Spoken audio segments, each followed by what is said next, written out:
السلام على بيارق وسفيرات جامعات العراق عفافا ومنزلا. ها هي خيوط غزل هذه الملحمة التاريخية تتحضر لتشهد واحدة من أبهى وأسمى وأشرف وأجل مراسيم للتخرج وعلى أرض القباب الذهبية.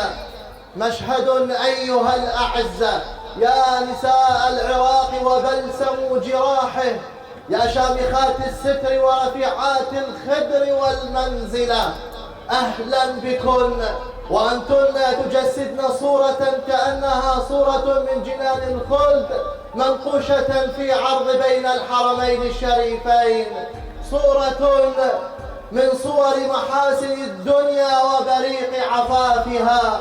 سرن وعيون الله ترعى وأيادي خدام الكفيل تخدم وتسعى. سرن في رياض الله كأنكن لؤلؤا منثورا. فتاة الكفيل الحسن في ثوبها والطيب في خلقها. أختاه يا ذات الحجاب تحية، كم أنت في عفافك رائعة جميلة. يا روضة في الأرض فاح عبيرها وشريعة الإسلام دوحتها الظليلة.